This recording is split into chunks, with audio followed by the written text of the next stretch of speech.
Halo guys, ketemu lagi di channel Sigit Iranto. Dan senang sekali dapat berjumpa kembali bersama teman-teman dimanapun berada. Mudah-mudahan kalian berkedapatan sehat guys. Kali ini di belakang gua ada mobil splash, dan gua akan kasih tahu ke kalian proses dan penanganan apabila mobil kalian terendam banjir. Hari ini mobil gua terendam banjir guys, dan gua akan lakukan treatment satu persatu. Yuk, seperti apa prosesnya? Jadi begini kondisi mobil splash gua guys, dan sudah gue dongkrak. Kali ini terkena banjir tuh sampai dengan sini guys, sampai dengan emblem ini VVTi. Dan saat hujan deras kemarin gue nggak ada di rumah, gue lagi berkantor gitu. Pada saat gue pulang sudah terlambat. Tetapi jangan panik guys, pada saat kalian menemukan kondisi seperti ini, kalian menjadi korban gitu ya, kalian jangan panik yang pertama. Terus jangan langsung hidupin mobilnya guys. Yang pertama yang kalian harus lakukan adalah cabut aki guys. Aki dicabut. Jadi gue biasanya nyabut plus minnya aja, cabut ya. Lalu kalian memastikan bahwa mobil kalian tuh masuknya dari mana gitu. Kalau mobil gue masuknya itu dari knalpot guys. Nih dari knalpot ini. Dari knalpot ini jadi masuk ke dalam dan dia sudah menggenang. Terus sebisa mungkin ya kalian antisipasi dengan menutup lubang itu dengan plastik atau diikat dengan karet gitu, kalau kondisi masih banjir dan hujan. Dan kali ini gua sudah bongkar seperti ini guys. Tuh kalian dapat lihat nih, tuh banyak banget air di sini tuh. Yang lebih parahnya lagi ada EPS ada di bawah sini. Dan ada modul relay yang untuk mengatur window ya. Dan kalian jangan langsung dihidupin. Kalian copot satu persatu, lalu lakukan pengeringan menggunakan hair dryer. Sampai dengan sini guys.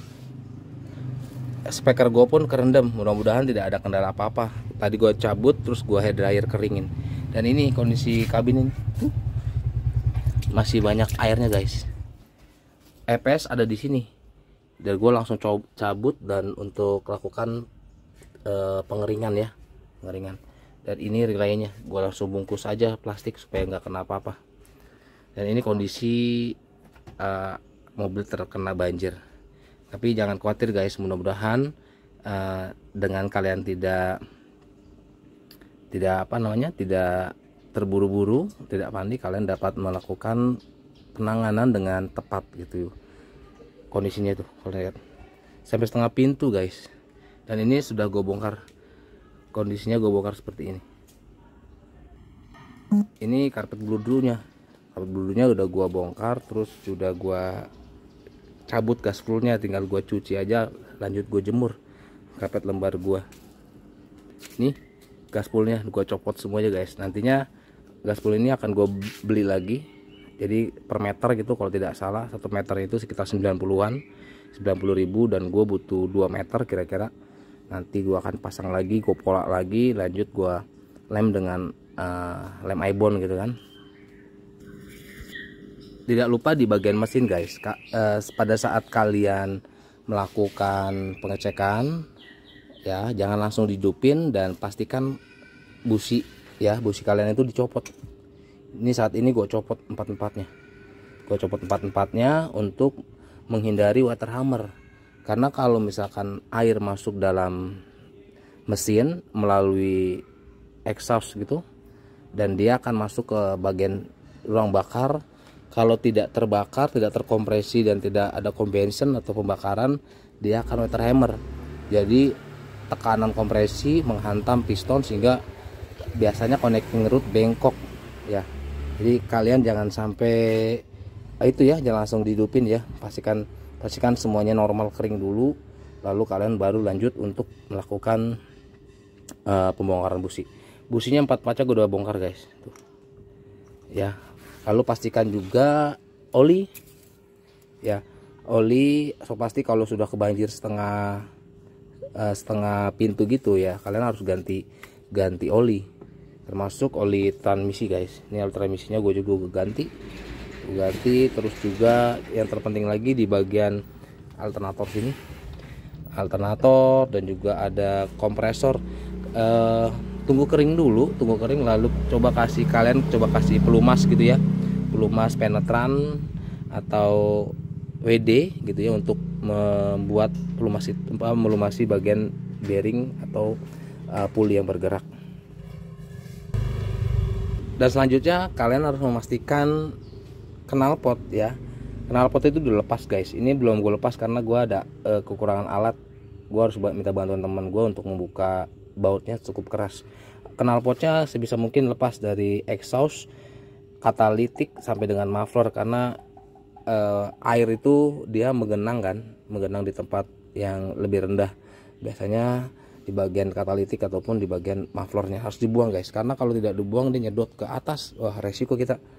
Terus juga yang tidak kalah penting adalah bagian kaki-kaki guys. Kemarin tuh terendam sampai dengan boot ini guys, boot tekstir tuh di sini tuh sampai dengan sini nih. Bayangin sampai dalam banget tuh, sampai dengan bercak-bercak gini. Dan lakukan pembongkaran servis gitu ya, menggunakan grease lalu juga pelumas-pelumasan untuk membuat kondisinya normal kembali. Nah yang terpenting juga kaki-kaki guys, nih sampai karat seperti ini nih. Aduh, gua sedikit pusing juga sih, karena memang pastinya biayanya akan besar guys. Kalian harus menyiapkan uang tuh sekitar 1 jutaan lah. Aduh, karena biaya jasa dan juga spare part tuh kaki-kakinya.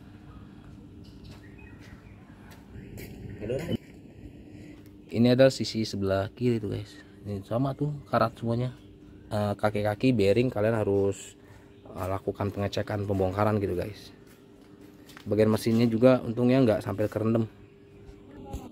Nah door trim pun gue lepas, kanan kiri depan belakang semuanya gue lepas untuk memudahkan gue mengontrol apa yang menjadi rusak gitu.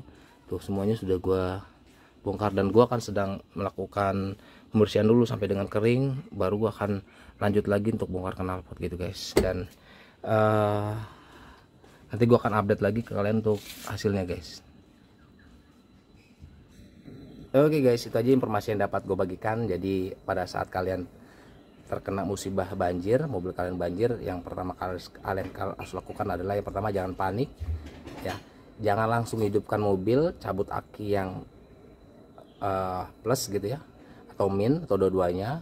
Dan juga kalian harus bongkar interior, pastikan elektriknya itu kalian bersihkan menggunakan vakum atau juga dengan hair dryer.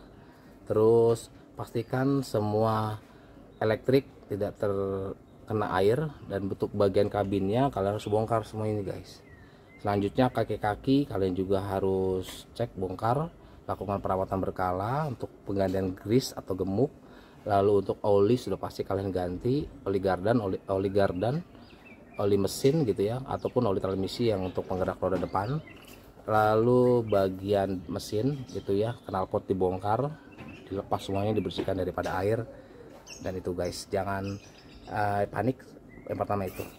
Dan sekian dulu informasi yang dapat gue bagikan. Kalau kalian suka boleh di subscribe, kalau boleh ada yang mau bertanya silahkan komen di bawah, gue akan coba menjawab.